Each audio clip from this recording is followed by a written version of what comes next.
Welcome to the Prime Health Podcast with your host, Dr. Health Podcast with your host, Dr. Derek Barron. Dr. Barron interviews doctors, wellness experts, and healthcare leaders who are revolutionizing how we approach health and longevity. The Prime Health Podcast explores breakthrough science, personal and patient stories, and practical insights that are shaping the future of health and wellness. So sit back, listen in, and prepare to transform how you think about your path towards Prime Health with Dr. Barron and his special guest. Welcome back to the Prime Health Podcast. I'm your host, Dr. Derek Barron. I'm here to bring you cutting-edge insights and practical strategies from leading healthcare experts for your journey to Prime Health in life and in business. Now, today's guest, Seth Berge of Regenerative Revival and Precision Biologics, sits at a rare intersection of patient care and provider education. He built a concierge regenerative medicine company serving patients in all 50 states, while also helping doctors and clinics build regenerative medicine practices the right way. This conversation pulls back the curtains on how regenerative medicine actually works behind the scenes, and I'm as excited as I know you're going to be. So before we jump into the episode, just a quick message from our sponsor, Growth Solutions. We are your growth partner that turns healthcare expertise into market leadership, one strategic move at a time. So we look to eliminate, new patient or client acquisitions, marketing and growth strategies, reducing operational chaos with proven systems, frameworks, and SOPs. And yes, helping you with AI and AI agents because the bots are coming whether we like it or not.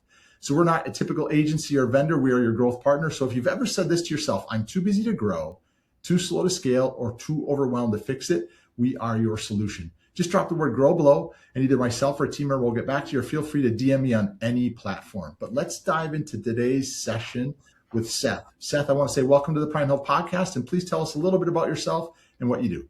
Good to be here, Derek. Thanks for having me. My name is Seth Berge. I'm a healthcare entrepreneur, and I specialize in the field of regenerative medicine. So I've got my hands in a lot of different things. As you mentioned in the beginning, Regenerative Revival is a 50-state nationwide concierge, direct-to-consumer regenerative therapy company.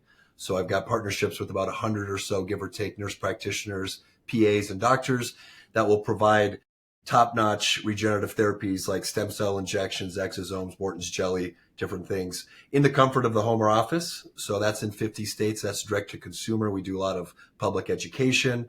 I've got a medical team.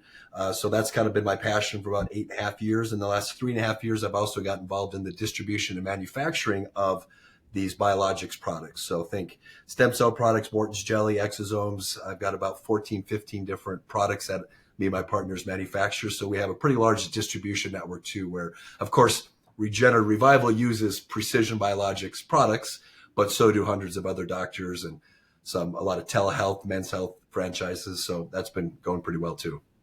Sounds like we got a great business background behind you developing into healthcare, which I think as the U.S. is turning and globally, we all need a little bit of improvement in healthcare. And I think you've got the people to go to, which is great. Seth, was there any moment in your life that, depending on what you're doing, young kid, younger teens or whatever it was, that said, I want to go into healthcare as a career? It's funny. Everybody asks me that, like, how'd you get into the random thing like stem cells? And I sometimes first say, I wish I had like a sexy story. I think it's become a sexy story, but I've been a business and sales builder since I was in my mid-20s. And I built up direct to consumer, higher ticket sales companies for home improvement, financial services, things like that.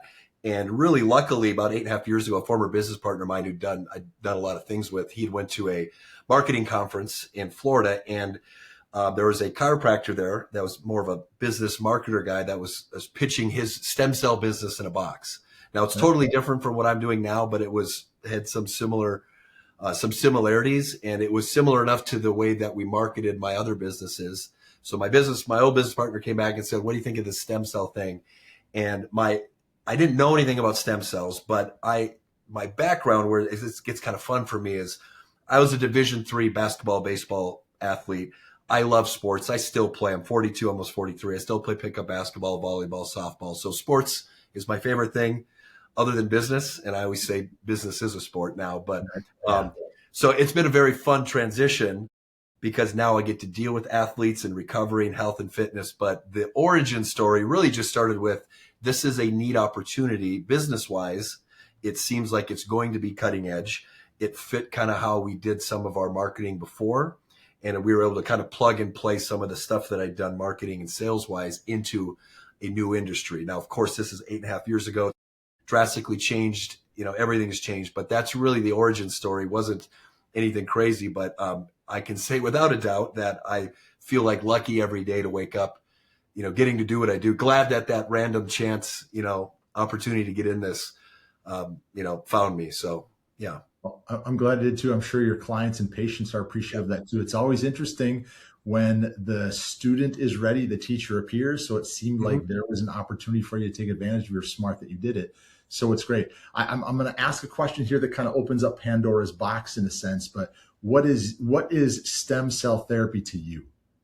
To me, I mean, I don't think we want to bore people with the, bioscience and whatever, but to me, it is addressing the root cause of what's ailing us. So probably the largest percentage of my business is in getting people out of chronic pain. So pain management, that's kind of what most people think of stem cell therapy, regenerative therapy for. Of course, there's other modalities now too we'll probably talk about. But at its core, it's addressing the root cause. Stem cells are a huge part of regenerative therapy. So when I give an educational seminar, I try to break down exactly regenerative therapy. The purpose of a regenerative therapy is to regenerate. And I know that sounds simple, but there's no reason to regenerate something if it's not degenerative. So when somebody says, could stem cells benefit me for my shoulder, my back, my knee? The first question is what's causing the pain a degenerative condition? If so, then it needs regeneration. So that's a good starting point. It's like, so it's a way to naturally, without steroids, without drugs, without surgery, address the root cause of what is holding so many people back, which is chronic pain and injury. Yeah. Seth, can you help me understand, and the viewers that are and listeners that are watching this? So when you say degeneration, a lot of people will think of arthritis. Now, there's end stage arthritis that somebody's going to potentially bone on bone in a knee, let's just say, and they're looking at surgery. Would you say stem cells fits into that category, or when is it that it's too far gone? I hate to use those words, but when is it too far gone that it may not help? Yeah. So people trying to avoid surgery is probably it's probably sports medicine, and then just people 55 plus trying to avoid knee replacement, hip replacement, shoulder surgery. That's probably I know it's the largest demographic of people that are spending money on regenerative therapy. So I have more stories than I can even count. I probably helped facilitate 5,000 or 6,000 of these therapy packages of people that have been told by their orthopedic doctor they're too far gone, they're bone on bone. They attend one of our seminars and they're like, of course they try to get the opinion of their orthopedic doctor, who's not going to be very, I always say when you're a hammer, everything looks like a nail. If you're an orthopedic, if you're a knee surgeon, it's all going to fall under that. But no, I mean, the amount of times where people have told us months after, a year after getting stem cell therapy or regenerative therapy, whatever you want to call it, after they've been told they were bone on bone or too far gone. So I don't know. Again, I'm not a clinician, so I'm not saying there's never a degenerative condition that is too far gone. I let our medical providers and medical team make that final call. But just because you hear something like bone on bone, that's really not even a medical term. That's, bone on bone doesn't mean there's no cartilage left. It doesn't mean there's anything. So the other thing most people who decide to do this really decide on, what's the alternative? So if they don't have any trepidation of getting knee replaced, go ahead and get it. Go ahead, get a knee replaced. Your insurance will cover it. That's fine. But there's more and more people realizing that there's other options out there, and they're willing to, take a chance. And I say take a chance lightly, because unlike surgery, an injection of, umbilical cord tissue with stem cells and exosomes in it, there's virtually no risk health-wise. I tell people, the worst thing that could happen is you could be the 5 or 10% of people where it doesn't work as well as you wanted it to, but you're not going to get worse. We've never had any cases of any serious adverse side effects. So the person that is looking to do this many times is somebody who's been told there's no other solution but, manage the pain and get surgery. Yeah. You had mentioned sports medicine yourself, being an athlete and collegiate level, and carrying that on, for which I commend you to do, because it's good for us. We need to move. But do you also see that there's kind of a change from the sports medicine physician standpoint, that if they just do knee, meniscal, ACL repair, or they do a labral surgery on the shoulder, that they're actually at the end also injecting some stem cells during the surgical intervention. Without a doubt, some of my clients on the distribution side are surgeons that order product just for post-surgery. There's countless documented athletes. I mean, just recently, guys like Aaron Rodgers, Kirk Cousins, who tore their Achilles, snapped it in half, that got stem cell therapy after the surgery, because what we know is that the stem cells and the growth factors and everything else in there is going to, it has the ability to spur blood flow to injured areas. It's going to help everything heal faster. It's going to reduce the chance of scar tissue, potentially reduce the chance of arthritis creeping in that area. So virtually anybody that has a reputable or a forward-thinking at all surgeon for these sports injuries are absolutely putting stem cells or, these products into the athlete's body post-surgery for sure. Love to hear that. And I assume that could lead into somebody that they don't have to be an athlete, but it could be a weekend warrior that, wants to be a mom that wants to still pick up her kids. Absolutely. And have that done as well. Yeah. I mean, I've done my knees 3 times in the last 6 years because I had, playing, I'm 42, almost 43. I played basketball like it was my job almost my whole life, 4 or 5 days a week, every men's league, church league, pickup ball whenever I could. So about 5 years ago, I started getting achiness in the knees, and I've done 3 different treatments over the last 5.5, 6 years. I'm still playing. I mean, I've got videos of me dunking a basketball still. So I can say personally that, stem cells have kept me in the game. And that I'm just a weekend warrior too. But yeah, so many of my clients, patients, whatever, they are just guys that like to spend time in the gym, like to throw heavy weight around. And after years of doing that, they get tears in the shoulder. I mean, I can't tell you how many guys, like I haven't been able to bench press, for 10 years or 5 years because I can't do over the shoulder, but they still love going to the gym. So they get an injection and there's like, yeah, I'm back to where I was when I was 30. So that's definitely a big part of it. Who doesn't want to feel younger? That's for sure. Regardless of the age, we want that little bit of young factor. For one of your companies, Regenerative Revival, it does a lot of public education, seminars, webinars, and consultations. Where do you think that there's a lot of people that are getting either confused about or misled when it comes to regenerative medicine? Yeah, there's really 2 or 3 big ones. I always start off, number one, people are still unaware of the fact that you can get these treatments here in the U.S. So first and foremost, I still run into people every day on my social media, whatever. Oh, I didn't know this was legal in the U.S. I thought you had to go somewhere else. It's like, no, that's what they want you to think. That's the medical tourism market doing a good job in confusing, the rest of us. So you do not have to go overseas to get safe and effective stem cell or regenerative therapy. In fact, many of these overseas clinics, and I have partnerships with some of them for different reasons, they're using either our products or the same thing that we're getting here in the States, but with less government oversight. So you do not need to go overseas. You don't need to spend $25,000, $50,000 to get any good regenerative therapy done. So that's the first thing. Second big one is people still don't know where the stem cells are coming from. And that's a big deal. And it should be, which is why we're big on education. One of the biggest confusing thing is, especially for people that are maybe 40 and up, they remember the late 90s, early 2000s. I think Christopher Reeve, the old Superman, had the spinal cord injury, then Michael J. Fox. There was this big push for the first time ever, really, for stem cell therapy research because of all the potential. But at that time, it was all about fetal or embryonic stem cells because that's really all they knew. So there was an ethical stigma on stem cells, and there's still people, especially of the older generation, hear stem cells and they think, well, I'm not putting aborted baby parts in me. It's like, I start off my educational seminars, which are geared towards people 55 and up. One of the first things I get out of the way right away is these come from donated, screened birth, umbilical cords after a mother has consented and given birth to a happy, healthy baby. The biological garbage that, would have otherwise been discarded, we're now able to use it. So that is something that seems simple if you're in the healthcare space, but a lot of people still don't know where the stem cells come from. And then the other one would be, before you're able to get quality products from birthing tissue, you could get stem cells from your own body. There's still a little bit of that industry out there where you can take it from your blood or your body fat. So that is just letting people know it's accessible here in the US, and we're not talking about fetal or embryonic or even your own old stem cells. We're talking about day 0, healthy, effective, ethically sourced, safe biologics, or it's a fancy word for stem cell, exosome, amniotic fluid products. Yeah. Yeah.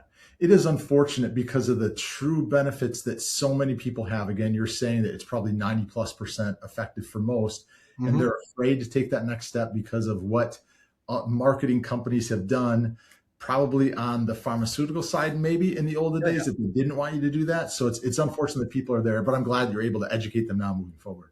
Absolutely. Yeah. So as we kind of look from a visionary standpoint, in the next 5 to 10 years, I mean, like AI is changing every day. Yeah.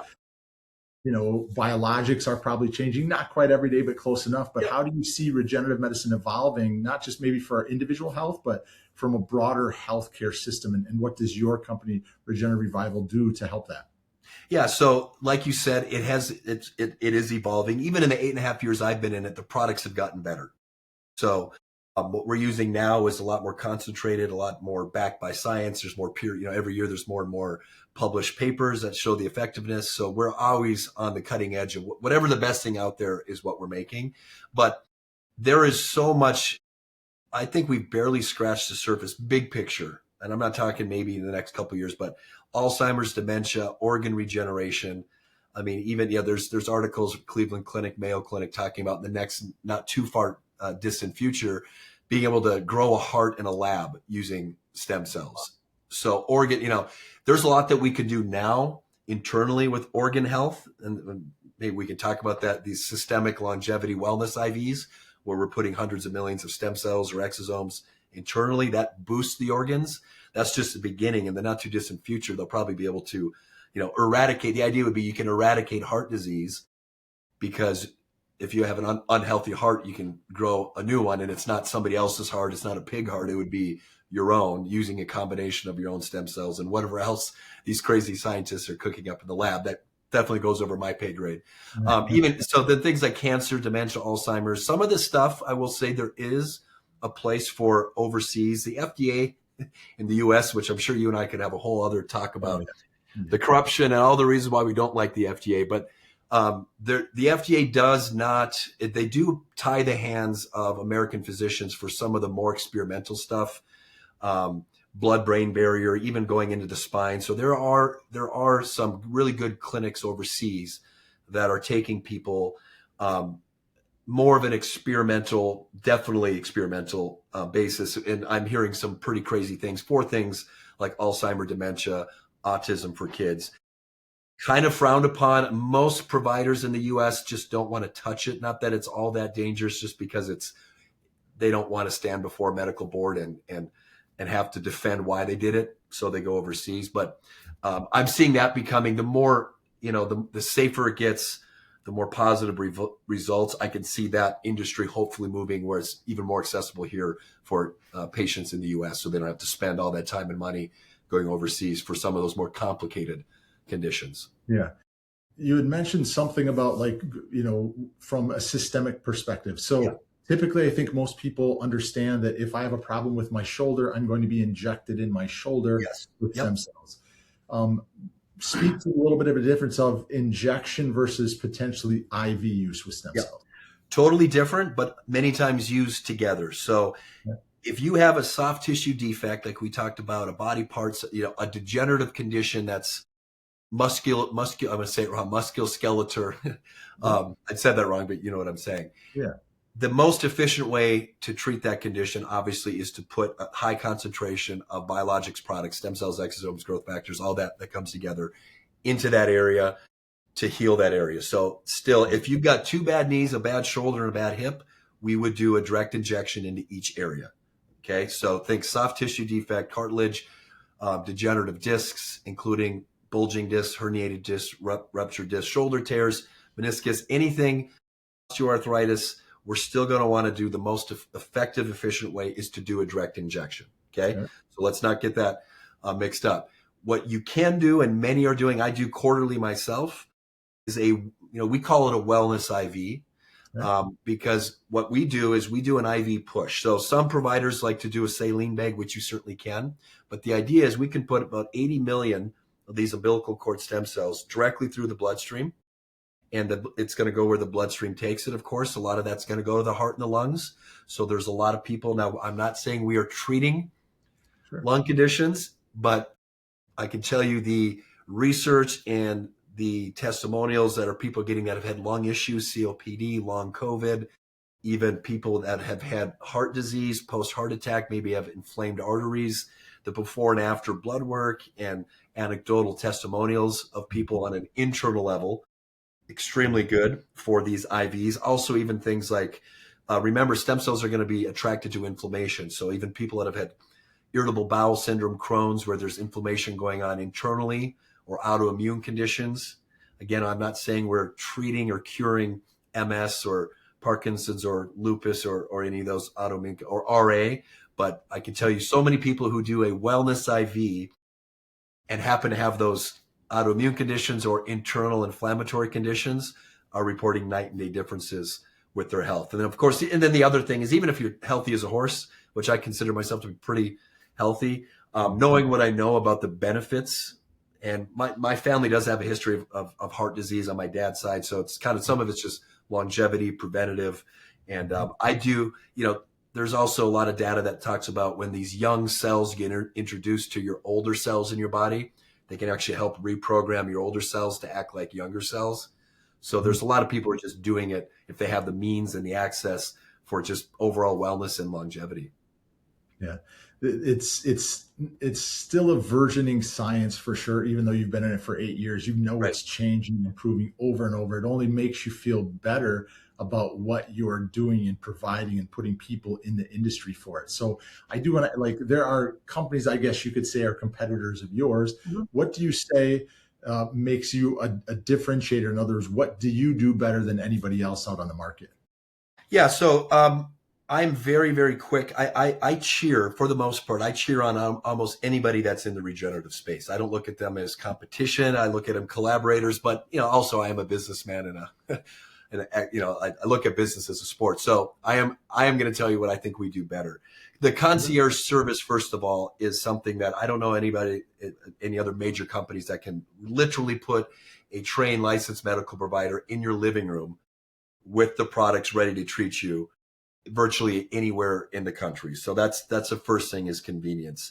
We're surprisingly affordable, less than just about anybody else I've ever seen out there. And it's because of my business model.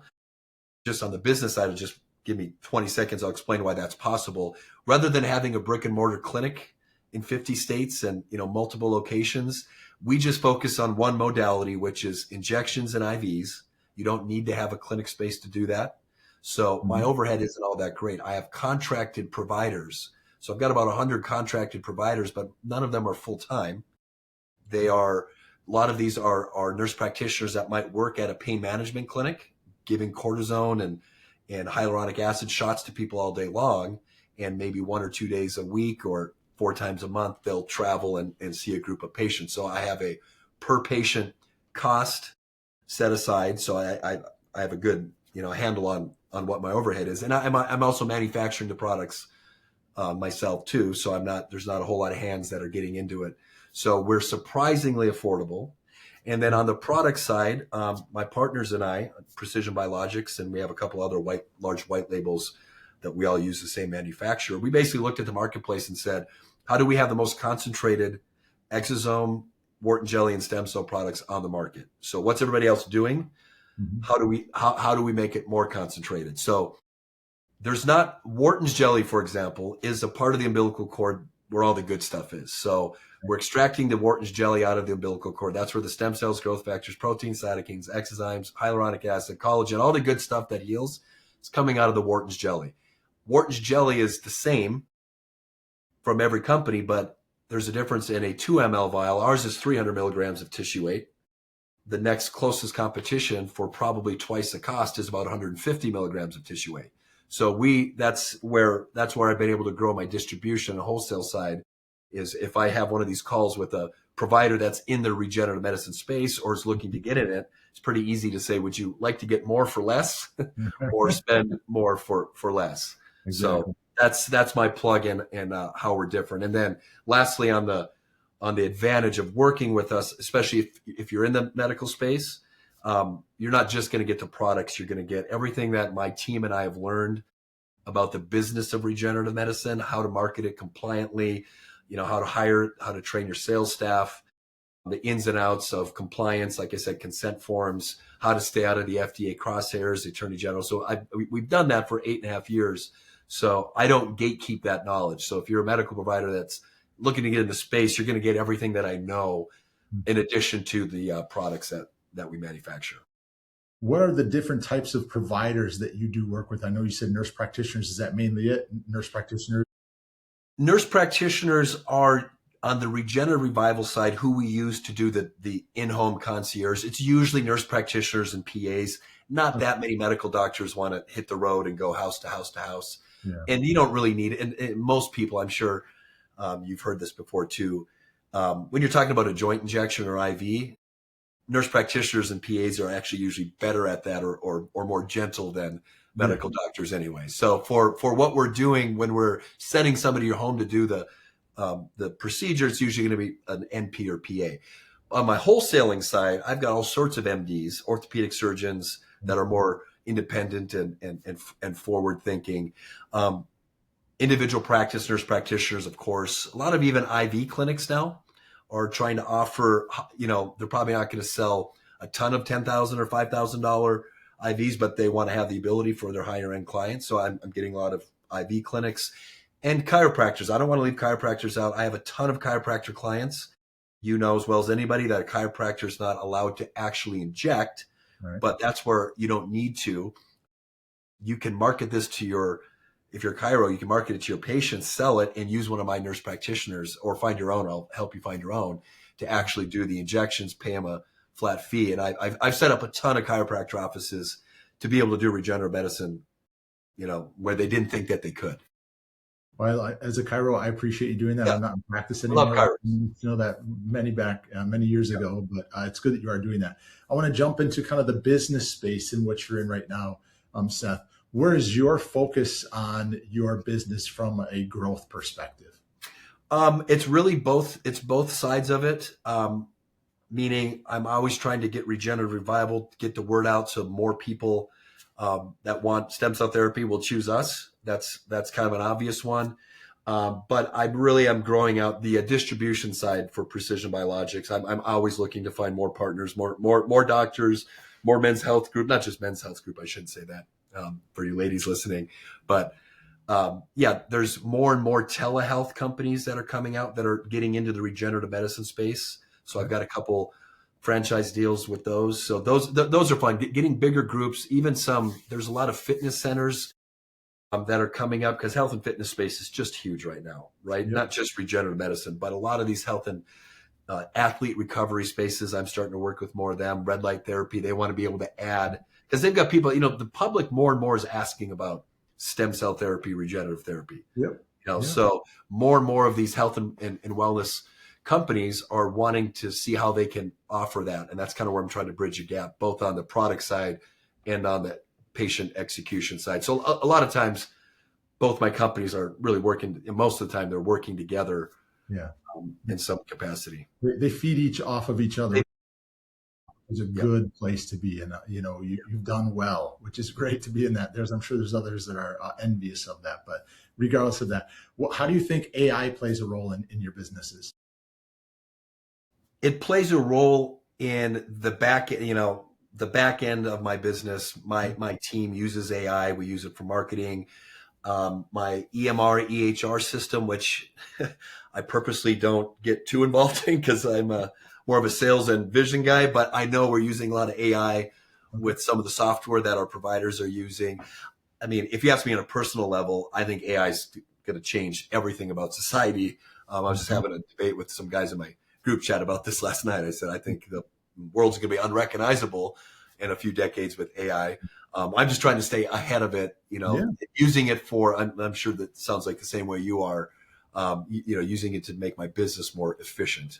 Absolutely. And, from a business side, we have a lot of docs are saying, how can you cut down on my time of notes? That's like one of the biggest, they treat people for 8 hours a day and they go home and they do notes for 2 hours, or I do consultations. How can I, bring that down, make it more understandable? So it's a great way to do that. I want to jump back into the successes that you've had. I'd love to hear a success story of whether it's a nurse practitioner that works with you, or whether it's truly Yeah. a patient that's had some success in what you've done. I'd love to hear more about that. There's thousands, but one of them that comes to mind, maybe 3 years ago, I was still out on the road doing more educational seminars at that time. Now I have too many things going on to do that personally, but I still remember this East Tennessee, maybe a woman in her, maybe 62 to 64, not all that old, but I remember her coming into the seminar on a walker, just looking like she was 90, 94, and just a mess. And we did the consult with her. She signed up for a lot of therapy. I mean, one of the more expensive packages we have. Virtually every body part that you could think of, we injected plus an IV, right? Okay. And she was a mess. They were hopeful. I just remember the husband they had moved to East Tennessee from the upper Midwest in hopes of taking advantage of the Smoky Mountains, the hiking, and they weren't able to do that. She'd been a wreck for like 7-8 years. So I remember still, I have the voicemail saved because I didn't pick up the phone in time, but the husband called my cell and he left me a message, and he was like, and this is like a tough old guy, right? You wouldn't think of him as somebody that would get emotional. Yeah. But he was like cracking up on the voicemails. He's thanking me for giving his wife back. Oh, I love that. To make a short story, long story shorter, just like, I just want to thank you. Obviously, spending the money that they spent wasn't they had some trepidation like anybody would, but they got everything they wanted and then some out of it. And he was just calling to say, thank you for giving our life back. My wife is like she was 15 years ago.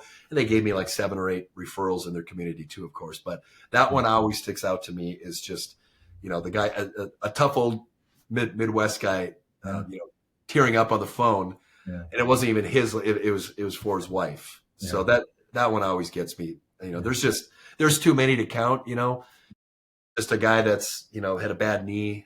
When one of my son's basketball coaches, he played professionally for years, tore his ACL when he was like 35, hadn't played in a while. And he's actually a medical provider. He's like, yeah, I'll give it a try. Got his knee done. And within like 3 months, he's back to hooping again. And those are just fun because I see that guy a couple times a week. And the problem with him is it's kind of a funny, not funny story. He played so much. He felt so good that he tore his Achilles. So we gave him an injection post surgery, but it's almost funny because it's like, I got his knee going so good. He thought he was 25 again, didn't stretch, and he tore his Achilles playing hoops. But well, anyway. I mean, you've got answers for everybody that's out there, it sounds like, which is great from both the provider side and the patient side. And I appreciate that. Now we'll share all of your links, but I want, a couple of questions here to go. If people want to learn more about you and your companies, again, I'll share the links, but where would you suggest they go to find out more about you? So if you want to go to one website that kind of talks about both things I do, go to sethberge.com, SETHBE, my first and last name. If you're my best website is regenerativerevival.com. Okay. That talks about the concierge. It talks about the products, the conditions. And if you're in the medical space, you just want to know a little bit about more the sourcing, precisionbiologics.com is going to be more of a clinical side where it explains, gets in the nuances of what's in the products, which most people don't care about it. But if you're in the provider side, you probably do. And I do a lot on Instagram. Seth D. Berge is my handle. You probably post that. Yeah. So I work with a lot of influencers, ex-athletes, do a lot of posting that way. That's kind of how I'm trying to grow my business too. Yeah. It's a great Instagram channel. I will say that for sure. So I've watched it and followed. It's great. Yeah. So last question for you, Seth, from everything that you shared. You're on the Prime Health podcast. What is your definition of Prime Health? That's a great one.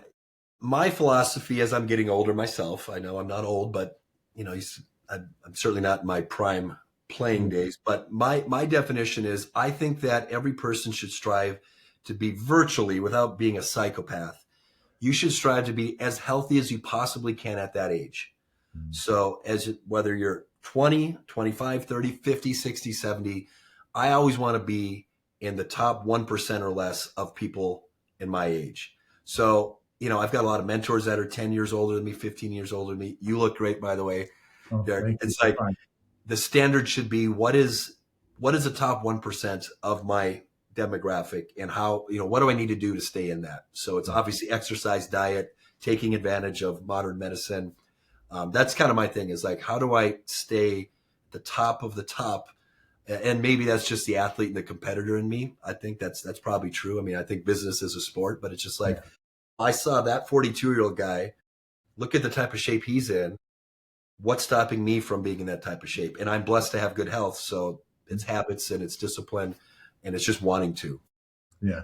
A great point, Seth, because it's health span versus lifespan. Yes. Do you want to be 90 years of age and still be able to hang out with your kids and or grandkids and enjoy it, or go for a nice walk? Or do you want to be in a walker sitting 100%. In a wheelchair? And there are people that haven't had that opportunity to not be in that. But I think that you're exactly right. Being a 1%er in health, I love that kind of a thought process. I've not had anybody put it into that, but looking at your health as being a 1%er, I think is a great way to look at it.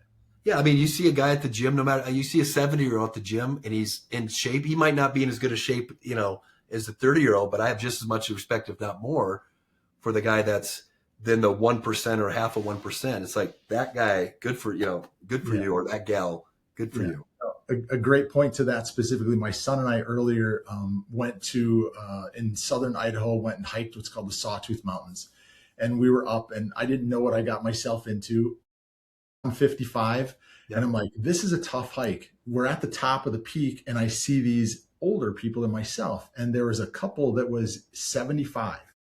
And I looked at him, he was no body fat. I mean, no body fat, healthy, looked fantastic. And I went up and asked, what's your age? He said, do you mind? He goes, yeah, I'm 75. I said, how do you do it? How do you hike this hill? It's taking us 6 hours to get to this point. He said, you start and never stop.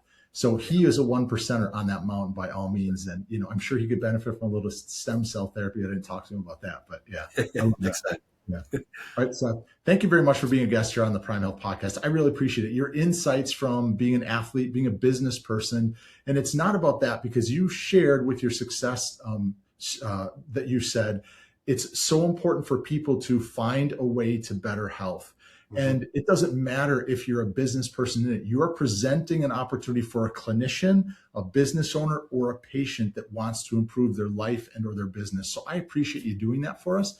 It's very important. I always tell people, if you know one person, whether that's a provider or a patient, that can benefit from what Seth has had to say, please do share it. We'd love you to share it as many people as possible, but please do share this because it's important information.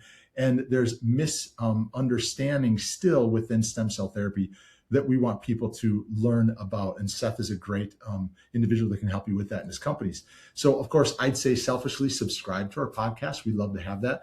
But until next time, remember that true wellness is a journey we are all on together, whether you're taking charge of your own health or guiding others in theirs. Every step forward matters. So please do stay committed to your Prime Health journey. And again, Seth, thank you very much for being a guest on the Prime Health Podcast. My pleasure.